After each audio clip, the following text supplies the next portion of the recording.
গুমের সাথে জড়িত ও পরিকল্পনাকারীদের আইনের আওতায় আনতে হবে।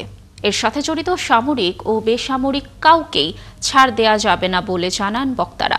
ঢাকা বিশ্ববিদ্যালয়ে ডাকসু আয়োজিত গুম নিয়ে এক সেমিনারে এসব কথা বলেন বক্তারা। এ সময় ফ্যাসিস্ট অপরাধীদের বিচারের প্রক্রিয়া চলমান রয়েছে বলে জানান শিল্প উপদেষ্টা আদিলুর রহমান। দর্শক আরো জানাচ্ছেন মোহন ইসলাম। গুমের শিকার ব্যারিস্টার আরমান বিন কাসেমের লেখা বইয়ের মোড়ক উন্মোচন এবং গুম বিষয়ে ডাকসুর সেমিনার। ঢাকা বিশ্ববিদ্যালয়ের শেখ মুজিবুর রহমান হলে আয়োজিত সেমিনারে যোগ দেন উপদেষ্টা, জাতিসংঘের প্রতিনিধি, গুম হওয়া ব্যক্তিদের স্বজনসহ অনেকেই। গুমের শিকার ও তাদের স্বজনরা তুলে ধরেন আওয়ামী আমলে তাদের ওপর হওয়া নির্যাতনের কথা।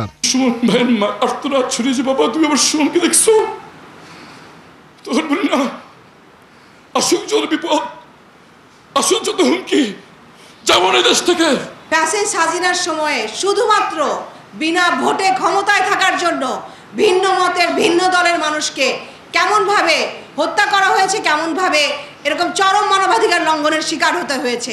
গুম কমিশনে দায়ের অনেক অভিযোগ কেন তদন্ত হচ্ছে না তা নিয়ে প্রশ্ন তোলেন জাতিসংঘের হেড অব মিশন হুমা খান। দাবি জানান গুমে জড়িত সহ পরিকল্পনাকারীদের বিচারের।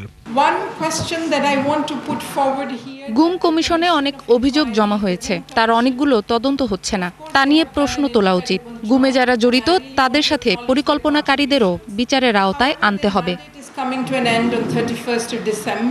গুমে জড়িতদের বিচারে ছাড় দিলে আবারও আন্দোলনের হুঁশিয়ারি দেন ডাকসু ভিপি সাদিক কায়েম। এই সেনাবাহিনীর মধ্যে যারা কিলার জেনারেল আছে তারা এই দেশের শত্রু, তারা এই জাতির শত্রু, তারা জুলাইয়ের আমাদের শহীদদের যে আকাঙ্ক্ষা, সে আকাঙ্ক্ষা বাস্তবায়নের পথে তারা এই জাতির শত্রু। তাদেরকে বিচারে আওতায় নিয়ে আসতে হবে। কিন্তু আজকে দুর্ভাগ্যের বিষয়, আজকে আমরা দেখতে পাচ্ছি এই কিলার জেনারেলদেরকে তাদেরকে এসি প্রিজন বের করে নিয়ে আসা হচ্ছে। তাদেরকে যেখানে রাখা হচ্ছে সেখানে তাদেরকে এসির ব্যবস্থা করা হচ্ছে। এটা পুরো জাতির জন্য লজ্জা।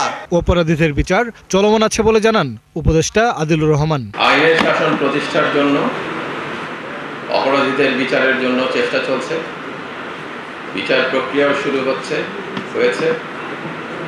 আশা করব বাংলাদেশের জনগণ এবং যারা নিপীড়িত মানুষ বিচার পাবেন এবং অন্যায়ের পরিসমাপ্তি ঘটবে। এ সময় ফেসিবাদ রুখতে সব পক্ষকে এক থাকার আহ্বান জানান তিনি। ঐক্যবদ্ধভাবে আমাদের মধ্যে। মোহন ইসলাম, ৭১, ঢাকা।